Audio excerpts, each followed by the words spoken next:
Menjadi peternak bukanlah suatu hal yang mudah. Banyak hal yang harus dipelajari, dan ada pula resiko yang harus diambil dengan penuh keberanian. Banyak peternakan yang ada di Indonesia, salah satunya adalah peternakan babi. Peternakan babi merupakan salah satu sektor penting dalam penyediaan protein hewani. Namun, sektor ini sangat rentan terhadap serangan penyakit menular seperti African Swine Fever atau ASF, swine influenza, dan penyakit bakteri maupun parasit lainnya yang dapat menimbulkan kerugian ekonomi besar. Penyakit-penyakit ini tidak hanya mempengaruhi produktivitas ternak, tetapi juga mengancam keamanan pangan dan kesehatan masyarakat. Oleh karena itu, penerapan biosecurity menjadi langkah krusial dalam sistem manajemen peternakan. Biosecurity yang akan kita bahas pada video kali ini adalah biosecurity pada peternakan Bu Ida di Nusa Dua. Biosecurity pada peternakan babi adalah sistem tindakan dan manajemen untuk mencegah masuk, menyebar, dan keluarnya penyakit dari peternakan.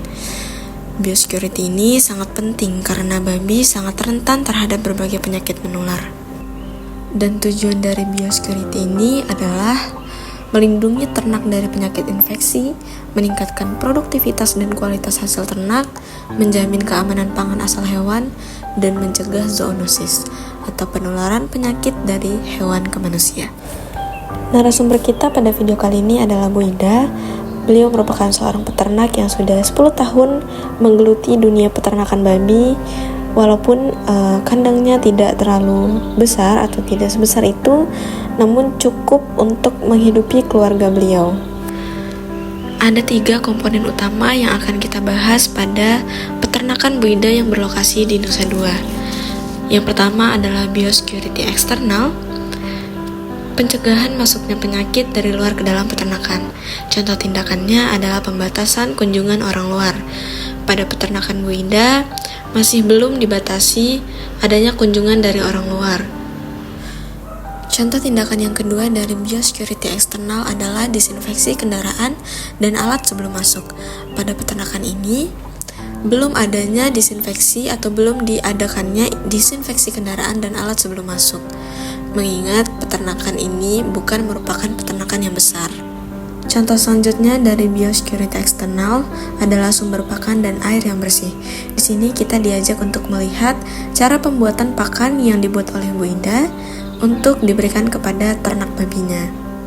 Menurut hasil wawancara, makanan ini beliau beli dari sisa makanan yang ada di hotel dan dimasak kembali untuk lalu diberikan kepada ternaknya.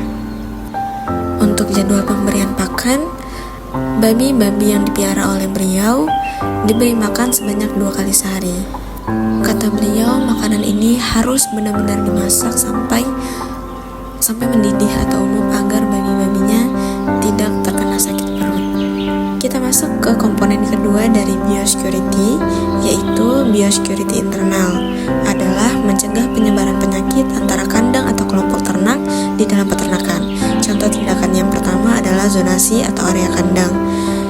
Area kandang atau zonasi pada peternakan yang dimiliki oleh Bu Ida ini dari dalam terlihat lumayan bersih, karena menurut hasil wawancara, beliau membersihkan kandang sebanyak 2 kali sehari, yaitu di pagi dan sore hari, sehabis memberikan makan pada ternaknya.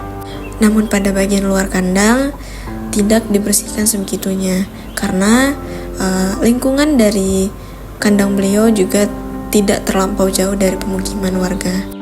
Jadi masih bercampur dengan sisa-sisa bangunan, sisa-sisa sampah di luar kandangnya, sehingga belum terlalu bersih, namun di dalamnya sudah lumayan bersih. Contoh tindakan yang kedua dari biosecurity internal adalah jadwal disinfeksi rutin.